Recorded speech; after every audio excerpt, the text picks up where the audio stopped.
रहे news India, आपके साथ मैं हूं निदा अहमद। वक्त है फटाफट अंदाज में देश दुनिया की अहम खबरें जानने का, लेकिन बात उससे पहले इस वक्त की बड़ी खबर की कर लेते हैं जो कि दिल्ली से आ रही है। बता दें आपको कि खरबरदरपुर रोड पर डीटीसी बस में तोड़फोड़ की गई है। कोविड के चलते बसों में सवारियां जो थी वो आधी की गई है, लिहाजा लोगों का गुस्सा जो था वो इस कदर हावी हो गया कि गुस्साए लोगों ने बस में ही जमकर तोड़फोड़ कर दी। पुलिस से नोकझोंक हुई है। पुलिस ने फिलहाल 5 लोगों को हिरासत में ले लिया है। तो बड़ी खबर इस वक्त की बदरपुर से अहम खबर, जहां पर बदरपुर रोड पर ये डीटीसी की बस में यहां पर लोग जो थे वो तोड़फोड़ करते नजर आए, क्योंकि आपको बता दें कि कोरोना गाइडलाइन के तहत पाबंदियां जो है वो बढ़ा दी गई है। लिहाजा 50% क्षमता के साथ बसें जो है चल रही है, 50% क्षमता के साथ मेट्रो जो है वो चल रही है। लेकिन ऐसे में जो लोग पहुंचे थे, जो इसमें यात्रा करना चाहते थे और जब उन्हें सीट नहीं मिली तो फिर उसके बाद जमकर यहां पर तोड़फोड़ जो थी वो की गई।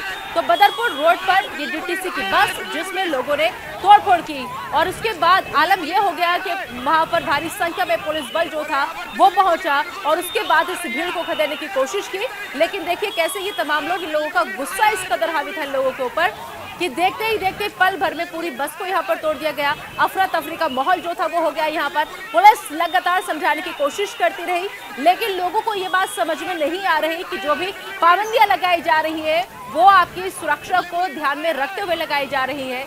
आपकी सेहत खराब रहो, आपके स्वास्थ्य ना बिगड़े, कोई बीमारी आपको अपनी चपेट में न ले, इसलिए ये जरूरी एहतियाती कदम जो है पाबंदियों के तौर पर लगाए जा रहे हैं। लेकिन समझना होगा, इस मौजूदा हालात को समझना होगा, इस बड़े खतरे को, क्योंकि बचाव ही महज एक रास्ता है। लेकिन ऐसे में अगर कोई गाइडलाइन दी जा रही है दिल्ली सरकार की तरफ से तो उसको फॉलो करना हमारी जिम्मेदारी बनती है। पढ़ते हैं महाराष्ट्र से बड़ी खबर का। आपको बता दें कि महाराष्ट्र के अहमदनगर में कोरोना प्रोटोकॉल की जमकर धज्जियां उड़ी है। जी हां, बीजेपी नेता शिवाजी राव के बेटे की शादी में हजारों लोग जुटे। फडणवीस समेत कई दिग्गज नेता इस शादी में शामिल होने के लिए पहुंचे और ये हाल है जब महाराष्ट्र में बहुत ज्यादा पाबंदियों की बात कही जा रही है। नई नई गाइडलाइंस हर दिन जारी हो रही है और उन्हीं पाबंदियों के बीच, उन्हीं पाबंदियों के बावजूद शादी में देखिए कैसे हजारों लोगों की भीड़ जो है वो यहाँ पर उमड़ी हुई है। तो बीजेपी नेता के बेटे की शादी थी और लिहाजा सबके लिए कोरोना जो था वो खत्म हो गया। सबके लिए जो खतरा ओमिक्रॉन का मंडरा रहा है वो खत्म हो गया।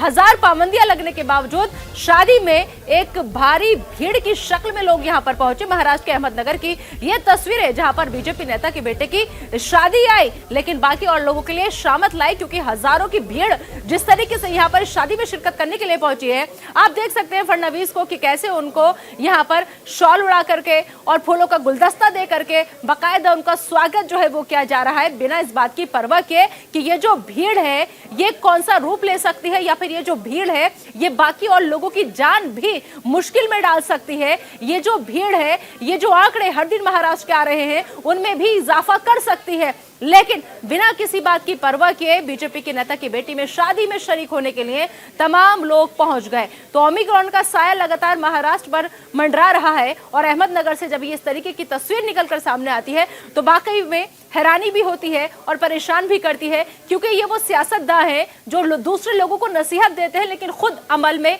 कोई भी चीज नहीं लाते। और यही वजह है कि महाराष्ट्र में हर दिन नया आंकड़ा जो है वो रिकॉर्ड छू रहा है, बावजूद इसके किसी की कोई फिक्र यहां पर नहीं है।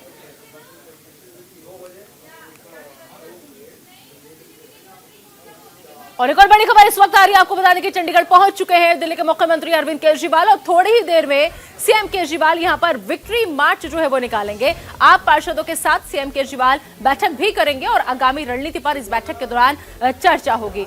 तो अरविंद केजरीवाल यहां पर पहुंच चुके हैं और केजरीवाल का मिशन पंजाब सबको नजर आ रहा है। दिल्ली में बहुत बड़ी बड़ी बातें वो करते हैं। दिल्ली में लगातार कोरोना के खिलाफ कैसे लड़ना है, ओमिक्रॉन को कैसे हराना है, कैसे आप लोगों को 2 गज की दूरी, मास्क के जरूरी का इस्तेमाल करना है। लेकिन ये देखिए तस्वीरें, खुद उनके चेहरे से मास्क गायब है। बाकी और किसी गाइडलाइन को आप छोड़ ही दीजिए। मास्क बेशक चेहरे पे दिखाने के लिए लगा हुआ है लेकिन मास्क नीचे है, प्रॉपर तरीके से नहीं लगा हुआ है। तो केजरीवाल मिशन पंजाब में जुटे हैं, लिहाजा दिल्ली में बड़ी बड़ी बातें करते हैं लेकिन खुद पहुंच जाते हैं विक्ट्री मार्च निकालने के लिए और थोड़ी देर में विक्ट्री मार्च जो है वो निकालेंगे। आप पार्षदों के साथ केजरीवाल यहां पर बैठक भी करेंगे और इस बैठक में आगामी रणनीति पर चर्चा होगी कि कौन सी रणनीति के साथ आम आदमी पार्टी जो है मिशन पंजाब पर फतेह हासिल करेगी। तो फिलहाल ये तस्वीरें दिल्ली के मुख्यमंत्री अरविंद केजरीवाल की जो चंडीगढ़ पहुंचे और अब से थोड़ी देर में यहां पर विक्ट्री मार्च जो है वो निकाला जाएगा और आप पार्षदों के साथ सीएम केजरीवाल बैठक भी करेंगे। और इसके बाद ज्यादा बातचीत के लिए आइए सीधा रुख करेंगे चंडीगढ़ का, जहां से हमारे संवाददाता कुलवीर इस वक्त हमारे साथ जुड़ चुके हैं। कुलवीर, फिलहाल दिल्ली के मुख्यमंत्री अरविंद केजरीवाल पहुंच चुके हैं चंडीगढ़। अब कितनी देर में कार्यक्रम की शुरुआत होगी?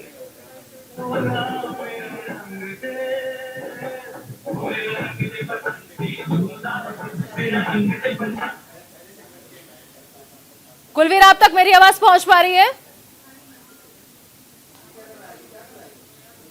चलिए कुलवीर से आगे जुड़ने की कोशिश करेंगे, क्योंकि दरअसल कुलवीर जहां पर मौजूद है वहां पीछे बहुत तेजी के साथ लाउड स्पीकर जो है वो रखे हुए हैं और वहां पर मेरे रंग दे बसंती चोला के इस टाइप के जो गाने हैं वो बज रहे हैं, क्योंकि इंतजार दिल्ली के मुख्यमंत्री अरविंद केजरीवाल का, जो पहुंच तो चुके हैं चंडीगढ़, लेकिन थोड़ी देर में ये वही जगह है जहां पर हमारे संवाददाता मौजूद है, जहां पर न्यूज इंडिया की मौजूदगी है। यहीं से विक्ट्री मार्च जो है वो निकाला जाएगा और इसमें शामिल होने के लिए, इसका हिस्सा बनने के लिए अरविंद केजरीवाल यहाँ पर पहुंचे हैं। और इसके अलावा उनका आगे का जो कार्यक्रम है वो कुछ इस तरह से भी है कि जो वहां के और कार्यकर्ता है और जो वहां के उनके अपने लीडर्स हैं उनके साथ भी वो बातचीत करेंगे, उनके साथ भी वो बैठक करेंगे। और इस बैठक में जो आप पार्षदों के साथ सीएम की बैठक होगी, इस बैठक में आगामी रणनीति पर चर्चा होनी है कि कैसे पंजाब में बात बनेगी, क्या विजय मार्च निकाला जाएगा, क्या और लोगों को तमाम जो अपनी उपलब्धियां जैसे वो दिल्ली सरकार की गिनाते हैं हर जगह जाकर, क्या उन पर और फोकस करना होगा। तो देखना होगा कि जब विजय मार्च निकालेंगे, इसका हिस्सा बनेंगे, तो संबोधित भी करते नजर आएंगे और फिर निशाने पर कौन कौन सी सरकारें रहेंगी, किस पर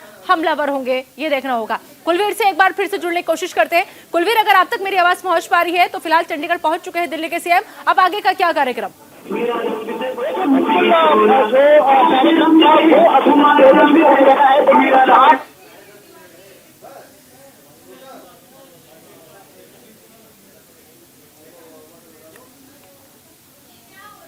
तो चलिए, कुलवीर से लगता है शायद कुछ तकनीकी खराबी की वजह से जो कांटेक्ट है वो नहीं हो पा रहा है। आगे जुड़ेंगे, समझने की कोशिश करेंगे कि आखिर इस दौरे के क्या मायने हैं और जिस तरीके से अब खुद अरविंद केजरीवाल ने पार्टी की कमान जो है वो संभाली हुई है और लिहाजा वो हर जगह जा रहे हैं, चाहे हम उत्तर प्रदेश की बात करें, गोवा की बात करें या फिर अब यहाँ पर पंजाब यानी चंडीगढ़ की बात करें। तो आप पार्षदों के साथ सीएम आज इस दौरान बैठक भी करते नजर आएंगे और साथ ही साथ आपको बता दें कि आगे के जो चुनाव होने हैं उसी मिशन पंजाब को कैसे आम आदमी पार्टी को फतेह करना है, इस पर रणनीति होगी, इस पर विचार विमर्श होगा।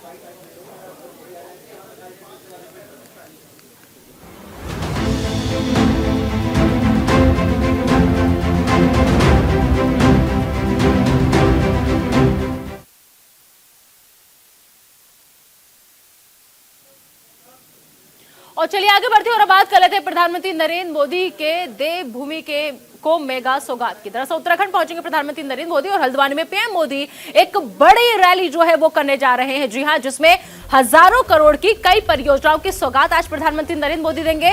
बता दें आपको कि 14,100 करोड़ की 17 परियोजनाओं का शिलान्यास होगा और इसके अलावा 3400 करोड़ की 6 परियोजनाएं ऐसी हैं जिनका आज उद्घाटन प्रधानमंत्री नरेंद्र मोदी के हाथों होगा। इसके अलावा 17,500 करोड़ की 23 विकास परियोजनाओं का लोकार्पण भी करेंगे प्रधानमंत्री नरेंद्र मोदी। तो देवभूमि को पीएम मोदी की आज सौगात जो है वो मिलने जा रही है। थोड़ी देर में उत्तराखंड पहुंचने वाले हैं प्रधानमंत्री नरेंद्र मोदी और हल्द्वानी में पीएम मोदी एक बड़ी रैली जो है वो करने जा रहे हैं और हजारों करोड़ की कई परियोजनाएं ऐसी है जिसकी सौगात आज मिलने जा रही है उत्तराखंड वासियों को। तो 2022 का चुनाव है, लिहाजा देखिए 5 तस्वीरें आपकी टीवी स्क्रीन पर, जिसके जरिए समझने की कोशिश कीजिए कि मिशन उत्तराखंड पर प्रधानमंत्री नरेंद्र मोदी हैं तो आज क्या उनका खास कार्यक्रम है, क्योंकि देवभूमि को न्यू ईयर पर गिफ्ट मिलने वाला है। लखवार बांध का सपना जो है वो साकार होने वाला है। आज 23 परियोजनाएं ऐसी हैं जिसकी सौगात आज उत्तराखंड को मिलने वाली है। इसके अलावा आपको बता दें कि उधम सिंह नगर को एम्स सेंटर की भी सौगात मिलेगी। इसके साथ ही पिथौरागढ़ की बात करें तो यहाँ पर बिजली परियोजना को वो हरी झंडी दिखाएंगे और साथ ही साथ नैनीताल के सीवेज नेटवर्क जो है उसमें भी सुधार की बात आज प्रधानमंत्री नरेंद्र मोदी की तरफ से की जाएगी। तो देवभूमि को पीएम मोदी की ये कई सौगातें। 2022 का चुनाव 1 महीना है और इस 1 महीने में आपको बता दें कि दूसरा ये दौरा प्रधानमंत्री नरेंद्र मोदी का है। करोड़ की सौगात वो आज वो देने जा रहे हैं यहाँ पर। तो 14,100 करोड़ की 17 परियोजनाओं का शिलान्यास आज प्रधानमंत्री नरेंद्र मोदी के हाथों होना है। इसके अलावा 2,536 करोड़ से कुमाऊं गढ़वाल को जोड़ने वाली सड़क का लोकार्पण जो है वो करेंगे और साथ ही साथ नगीना से काशीपुर तक जाने वाली सड़क का भी निर्माण वो करेंगे। तो 2022 का चुनाव है, लिहाजा हर कोई जुटा हुआ है, तमाम पार्टियां जी तोड़ मेहनत जो है वो कर रही हैं। फिलहाल ये 5 तस्वीरें आपकी टीवी स्क्रीन पर, जिनके जरिए आप समझिए कि 2022 का चुनाव कितना खास हर पार्टी के लिए। और चलिए बढ़ते आगे, रुक करते एक और बड़ी खबर का आपको बता दें कि बापू को गाली देने वाला कालीचरण अब गिरफ्तार हो चुका है। खजुराहो से रायपुर पुलिस ने इसको गिरफ्तार किया है। दरअसल कालीचरण जो था वो किराए के मकान में छिपा हुआ था और गिरफ्तारी के तरीके पर लेकिन अब सियासत जो है जमकर हो रही है, क्योंकि गिरफ्तारी के तरीके पर एमपी के गृह मंत्री को ऐतराज है। उनका यह कहना है कि बिना सूचना के और जिस तरीके से गिरफ्तारी हुई ऐसे गिरफ्तारी नहीं होती है। लेकिन सबसे बड़ी बात यही है कि हर तरफ से जो आवाज उठ रही है वो यही कि गांधी जी का अपमान अब नहीं सहेगा हिंदुस्तान। तो बापू को गाली देने वाला कालीचरण अरेस्ट हो चुका है। लगातार जो मांग थी वो उठ रही थी कि गिरफ्तारी करो, लेकिन अब खजुराहो से पुलिस को एक बड़ी कामयाबी हासिल हुई है। दरअसल यहां पर बताया जा रहा है कि कालीचरण जो है वो किराए का मकान लेकर किराए के मकान में छिपा हुआ था, लेकिन जिस तरीके से गिरफ्तारी हुई है उस पर अब सियासत भी हो रही है।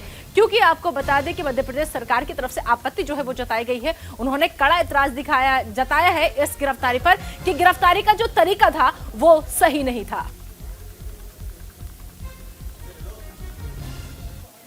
तो गांधी जी का अपमान करने वाले की गिरफ्तारी पर एमपी के गृह मंत्री को तकलीफ हो रही है। एमपी के गृह मंत्री नरोत्तम मिश्रा ने गिरफ्तारी के तरीके पर ही सवाल उठा दिए हैं। नरोत्तम मिश्रा ने कहा है कि छत्तीसगढ़ पुलिस को ऐसा नहीं करना चाहिए था। अगर गिरफ्तार करना था तो पहले एमपी पुलिस को बताना चाहिए था।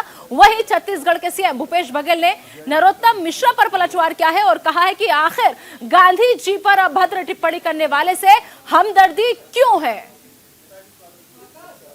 तो कालीचरण की गिरफ्तारी पर लगातार घमासान जो है वो कम होने का नाम नहीं ले रहा है। एक के बाद वार पलटवार का दौर जो है वो चल रहा है। नरोत्तम मिश्रा ने पहले आपत्ति जताई, उसके बाद आपको बता दें कि कालीचरण के वकील, हालांकि सफाई आ रही कि बता दिया गया था परिवार को, लेकिन जिस तरीके से गिरफ्तारी हुई उस पर अब सियासी घमासान बरपा है, क्योंकि गिरफ्तारी पर एमपी के गृह मंत्री है नरोत्तम मिश्रा, जिन्होंने सवाल उठाए हैं। दरअसल उनका यह कहना है कि छत्तीसगढ़ पुलिस की कार्रवाई का जो तरीका है वो ठीक नहीं है, और साथ ही साथ वो ये भी कहते हैं कि एमपी में आकर छत्तीसगढ़ पुलिस की कार्रवाई ठीक नहीं है, पहले इन्फॉर्म करना चाहिए था पुलिस को, एमपी पुलिस को बताना चाहिए था। लेकिन सबसे बड़ी बात यह है कि जो महात्मा गांधी का अपमान कर रहा है उससे किसी को हमदर्दी कैसे हो सकती है। एमपी सरकार और छत्तीसगढ़ सरकार अब आपस में भिड़ती नजर आ रही है। कालीचरण की गिरफ्तारी पर यह घमासान जो है वो लगातार हो रहा है। अब आमने सामने एमपी सरकार और छत्तीसगढ़ सरकार, लेकिन कई सवाल जो है वो उठ रहे हैं कि हमदर्दी नहीं होनी चाहिए, बस गिरफ्तारी होनी चाहिए थी, चाहे वो जिस भी तरीके से होती।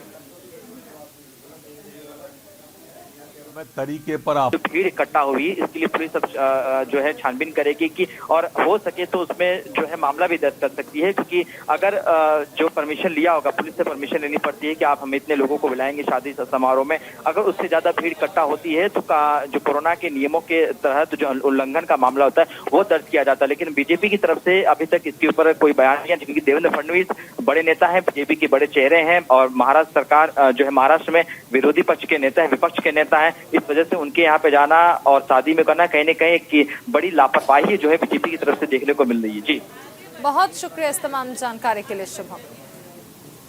तो मामले जिस तरह से बढ़ रहे हैं उसने हर किसी को हैरान कर दिया है, और ये तस्वीरें महाराष्ट्र के अहमदनगर से सामने आई, जहां पर बीजेपी नेता के बेटे के शादी समारोह में हजारों की तादाद में लोग पहुंचे थे, और इन सब के बीच देखने को मिला कि पूर्व सीएम देवेंद्र फडणवीस भी वहां पर पहुंचे, जबकि महाराष्ट्र में सबसे ज्यादा केसेस सामने आ रहे हैं। आप इन 5 तस्वीरों के जरिए समझिए कि आखिर क्या हालात हैं फिलहाल। ओमिक्रॉन ने किस तरह से सभी को परेशान कर दिया है। पहली तस्वीर, मेट्रो के बाहर लंबी कतारें। के अंदर न्यू ईयर से पहले ग्रैब सिस्टम लागू किया गया है, और बात करें तो दिल्ली के अंदर नई पाबंदियों को लागू करने के बाद अब मेट्रो के अंदर 50% लोगों को ही परमिशन मिली है, जिसके बाद दिल्ली के अलग अलग मेट्रो स्टेशन के बाहर इतनी लंबी लंबी जो कतारें हैं वो देखने को मिल रही हैं। हालांकि इस फैसले से कुछ लोग सहमत नज़र आ रहे हैं, तो कुछ लोगों का कहना है कि इससे हमारा काफ़ी ज़्यादा जो समय है वो बर्बाद हो रहा है। ये देखिए लाइनें जो है तकरीबन 2 से 3 किलोमीटर की लाइनें हैं। हम आपको टॉप एंगल से तस्वीरें दिखा रहे हैं कि कितनी ज़्यादा जो भारी भीड़ है वो मेट्रो स्टेशन के बाहर लगी हुई है। लगातार जो लोग हैं वो परेशान हो रहे हैं। हालांकि लोगों का ये भी कहना है कि कोविड के बढ़ते मामले को देखते हुए जो है सरकार की तरफ से फैसला सही लिया गया है, लेकिन बावजूद उसके कुछ लोग ऐसे भी हैं, उन लोगों का कहना है कि केवल मेट्रो पर पाबंदी लगाने की वजह से जो है कोरोना के विस्फोट को नहीं रोका जा सकता, बल्कि जो ट्रांसपोर्टेशन की संख्या है उसको बढ़ाना चाहिए। यानी कि जो बसेस दिल्ली के अंदर चल रही हैं, डीटीसी उनकी संख्या में बढ़ोतरी करनी चाहिए दिल्ली सरकार को। इसके अलावा कुछ लोगों ने ये भी सुझाव दिया कि वर्क फ्रॉम होम अब सरकार को कर देना चाहिए, क्योंकि ये जो पूरी लंबी लाइनें हैं मेट्रो के बाहर, ये केवल एक इलाके की नहीं है। दिल्ली के अंदर कई ऐसे मेट्रो स्टेशन हैं जो कि काफ़ी ज़्यादा व्यस्त रहते हैं, वहाँ पर इतनी लंबी जो लाइनें हैं वो फिलहाल देखने को मिल रही। तो कुल मिलाकर न्यू ईयर से पहले दिल्ली सरकार की तरफ से जो नई पाबंदियाँ लागू की गई हैं उससे कुछ लोग सहमत नजर आ रहे हैं, तो कुछ लोग इसका विरोध भी जता रहे हैं। कैमरा पर्सन मनीष के साथ नमित त्यागी, न्यूज़ इंडिया, दिल्ली। उधर दिल्ली में बस स्टैंड पर लोग किस कदर परेशान हैं, देखिए हमारे संवाददाता की ये रिपोर्ट। कोरोना के बढ़ते मामलों को लेकर दिल्ली के अंदर जो नई पाबंदियां लागू की गई हैं उसके बाद मेट्रो और बसों के अंदर जो है 50% लोगों को बैठने की जो अनुमति है वो दी गई है, लेकिन उसके बावजूद दिल्ली की तमाम जो बसेज हैं उनके अंदर 50% लोगों को अलाउ किया गया है। और बसेज स्टैंड जो है वहाँ पर काफ़ी ज़्यादा भीड़ जो है वो देखी जा रही है, क्योंकि लोग जो हैं वो काफ़ी देर से खड़े हैं। उनका भी ये भी कहना है कि आखिर जो बसेज हैं वो नहीं आ रही। कितनी देर से खड़े हैं?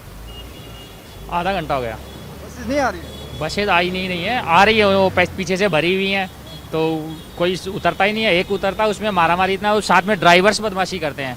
अगर उनके पास सीट भी है तो वो गेट नहीं खोलते हैं। क्या बोल रहे हैं? रोकते ही नहीं है, रोकेंगे नहीं। ये करीब 15 मिनट हो गया, मैं अभी तक कोई बस नहीं है, न कोई और कोई साधन अवेलेबल है। ऑफिस पहुंचना है, 9 बजे का ऑफिस है, 10 बज गए, अभी तक बस की कोई व्यवस्था कितनी देर से खड़े? हो गए आधे घंटे जी, नहीं आ रही। ड्राइवर जो है देखिए यहाँ पर देखिए किस तरीके से जो मारामारी है वो यहाँ पर बसेस के अंदर चढ़ने को हो रही हैं। लोग अपनी जान का जोखिम लेकर जो है बसों के अंदर सफ़र करने के लिए मजबूर हैं, क्योंकि बसों के अंदर अब 50% लोगों को ही एंट्री जो है वो मिल पा रही है। कुछ लोगों से भी बातचीत करते हैं।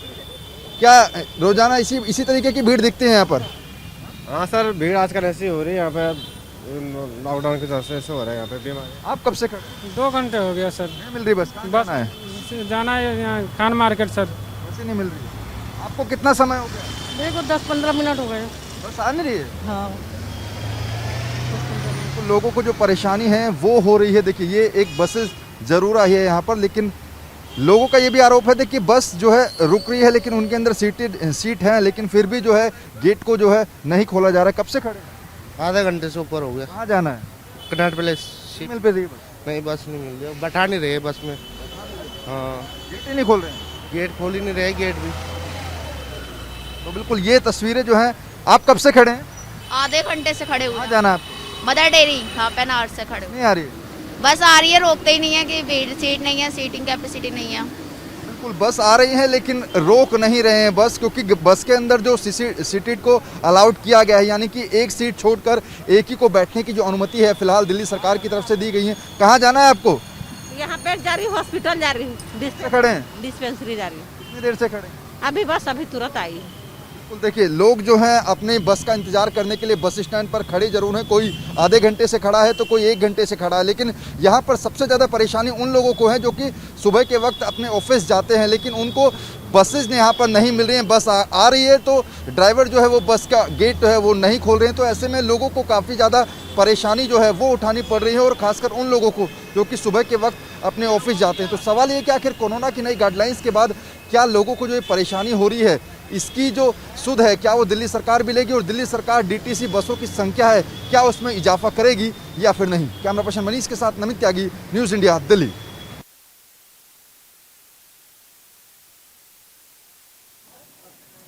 तो मेट्रो के बाहर लंबी कतारें लग रही हैं और ओमिक्रॉन से ही ये माना जा रहा है कि सुनामी आएगी, महामारी की सुनामी आएगी। मेट्रो में सोशल डिस्टेंसिंग जरूरी है। बस स्टैंड पर भारी भीड़ देखने को मिल रही है।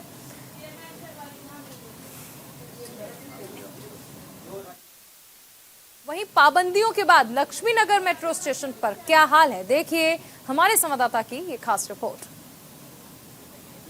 राजधानी दिल्ली के अंदर ओमिक्रॉन के साथ साथ कोरोना का विस्फोट लगातार हो रहा है। पिछले 24 घंटे की बात करें तो दिल्ली के अंदर 923 मामले दर्ज किए गए हैं, जिसके बाद से दिल्ली के अंदर जो नई पाबंदियां हैं उनको लागू जरूर किया गया है, लेकिन उससे लोगों को खासा परेशानी हो रही है। इस वक्त हम लक्ष्मी नगर मेट्रो स्टेशन के बाहर हैं और यहाँ पर जो लंबी लंबी कतारें हैं वो आपको देखने को मिलेंगी। हालांकि कुछ लोग सरकार के इस फैसले से सहमत नजर आए तो कुछ लोगों को जो है काफ़ी ज़्यादा परेशानी हो रही है। लोगों का कहना है कि मेट्रो के अंदर भीड़ है, आखिर कोविड को कंट्रोल में कैसे किया जाएगा। कुछ लोगों से बातचीत करते हैं। सीधा रुख करते हैं मुरादाबाद का, जहां गृह मंत्री अमित शाह रैली को संबोधित कर रहे हैं। नहीं देते हैं मित्रों, ये जन सैलाब जो दिखाई पड़ता है वो बताता है कि यूपी में फिर से लगातार चौथी बार भारतीय जनता पार्टी जीतने वाली है। मगर इस बार हमारे जीत की व्याख्या अलग है। भारतीय जनता पार्टी का हर कार्यकर्ता विजय तभी मनाएगा जब हम 300 पार कर लेंगे। मुझे बताओ 300 पार करोगे भाई? जोर से बोलो, करोगे भाई? तो मैं बोलूंगा अब की बार, आप बोलोगे भाजपा 300 पार, बोलोगे? अब की बार, अब की बार, अब की बार देखो भाई 300 पार करनी है। कार्यक्रम में माननीय मोदी जी का बहुत बहुत स्वागत। हमारे देश का उत्तराखंड पहुंच चुके हैं प्रधानमंत्री नरेंद्र मोदी और यहां पर हल्द्वानी में एक बड़ी सौगात देने वाले हैं प्रधानमंत्री नरेंद्र मोदी। ये तस्वीरें आप देख सकते हैं। एक महीने में ये दूसरा दौरा है प्रधानमंत्री नरेंद्र मोदी का जिसमें वो उत्तराखंड पहुंचे हैं और उत्तराखंड को किस तरह से प्रधानमंत्री नरेंद्र मोदी ने अपनी प्राथमिकता में रखा है ये लगातार देखने को मिलता रहा है। और प्रधानमंत्री नरेंद्र मोदी के साथ यहाँ पर मुख्यमंत्री पुष्कर सिंह धामी भी मौजूद हैं और यहाँ देखिए कि किस तरह से एक जन सैलाब उमड़ा है प्रधानमंत्री नरेंद्र मोदी को सुनने के लिए। हाथ जोड़कर सभी का अभिवादन करते हुए मंच से प्रधानमंत्री नरेंद्र मोदी लगभग 17,000 करोड़ से अधिक की 23 परियोजनाओं का लोकार्पण और शिलान्यास करने के लिए पहुंचे हैं प्रधानमंत्री नरेंद्र मोदी।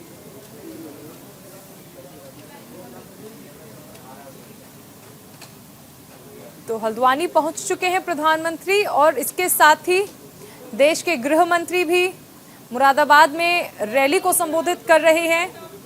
चुनावों के मद्देनजर हर कोई मैदान में और यहां देखिए हल्द्वानी में प्रधानमंत्री को शॉल उड़ाकर उनका अभिवादन करते हुए मुख्यमंत्री पुष्कर सिंह धामी। प्रधानमंत्री नरेंद्र मोदी मिशन उत्तराखंड पर हैं और यहां एक बड़ी सौगात प्रधानमंत्री की ओर से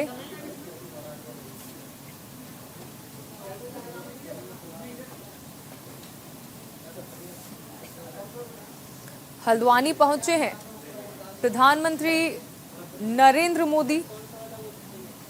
लगभग 17,000 करोड़ की 23 परियोजनाओं का लोकार्पण और शिलान्यास कार्यक्रम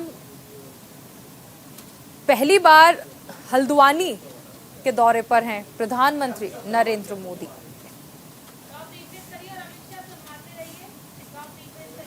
इससे पहले उत्तराखंड में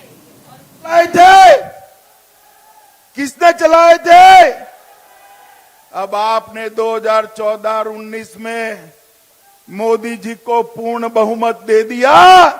मैं आपको बताकर जाता हूं अखिलेश बाबू की हिम्मत नहीं है रोकने की, रोक नहीं सकते।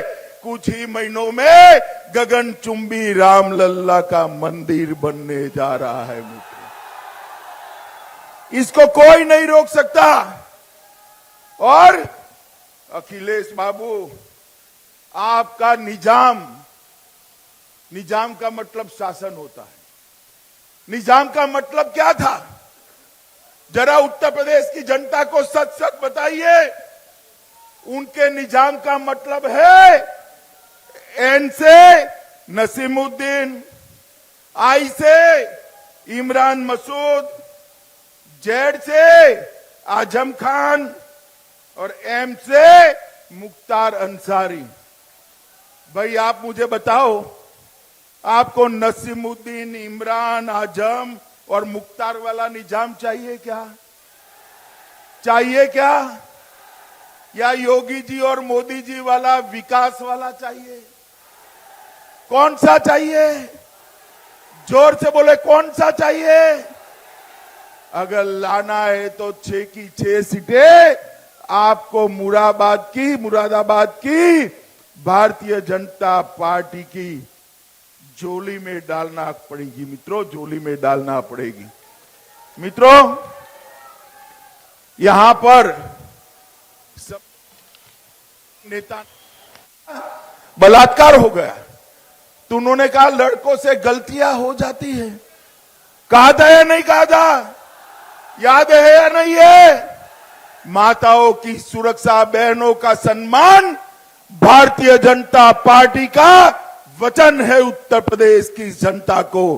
किसी की भी हिम्मत नहीं है ये पश्चिमी उत्तर प्रदेश में माताओं बहनों की छेड़खानी कर पाए, किसी की हिम्मत नहीं है मित्रों। और मैं आज कह कर जाता हूं,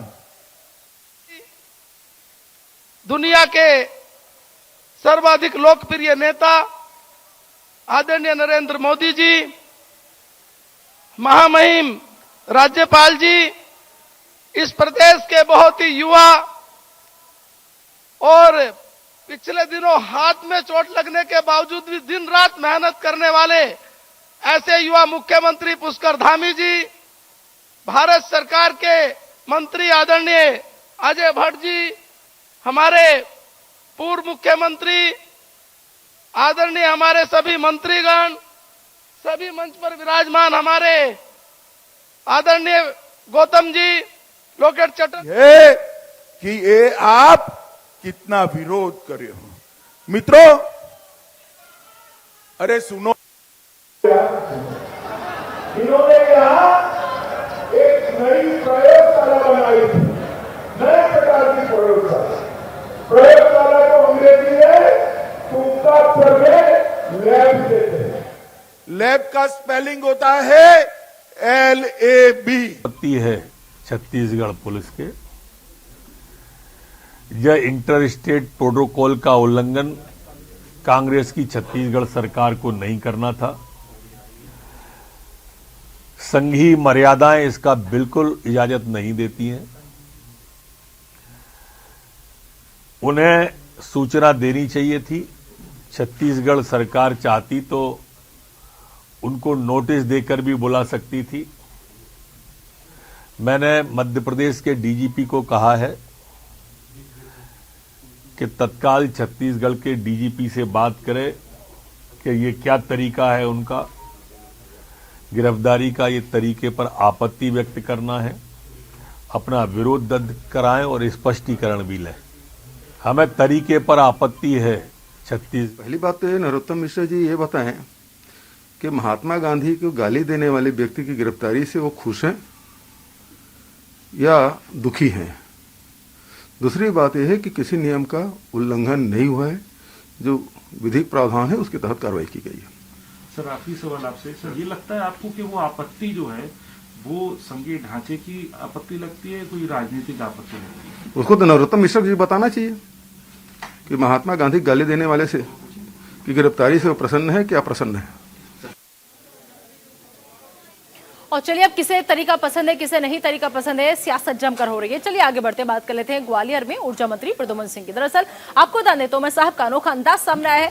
नाले में उतरकर ऊर्जा मंत्री तोमर ने गंदगी जो है वो साफ की है, गंदगी निकाली। अधिकारियों को सफाई की हकीकत जो है वो उन्होंने दिखाई है, खुद से सफाई करके। देखिए तस्वीर आपको हम दिखा रहे हैं अधिकारियों को कैसे वो यहाँ पर सफाई की हकीकत जो है वो बताते नजर आ रहे हैं। दरअसल ये एक अनोखा अंदाज ऊर्जा मंत्री साहब का सामने आया है, जिसमें खुद वो नाले में उतर गए। नाले में उतरकर ऊर्जा मंत्री तोमर ने खुद नाले की सफाई करना मुनासिब समझा और अधिकारियों को उन्होंने सफाई की हकीकत दिखाई कि देखिए आपके जिम्मे ये काम आता है, आपको सफाई करनी चाहिए थी, लेकिन जब अधिकारी इस अपने काम को बाखूबी अंजाम नहीं देंगे तो फिर मंत्री साहब को भी उनके काम को करना पड़ेगा। और उन्होंने खुद नाले में उतरकर सफाई करना बेहतर समझा, मुनासिब समझा और ये मैसेज देने की कोशिश की कि आप अपना काम ढंग से कीजिए, आप अपनी जिम्मेदारी को बाखूबी निभाइए, क्योंकि जब एक मंत्री अगर नाले की सफाई कर सकता है तो जो जिम्मेदारान है, जिनके ऊपर जिम्मेदारी है इस काम को करने की, वो क्यों नहीं कर सकते।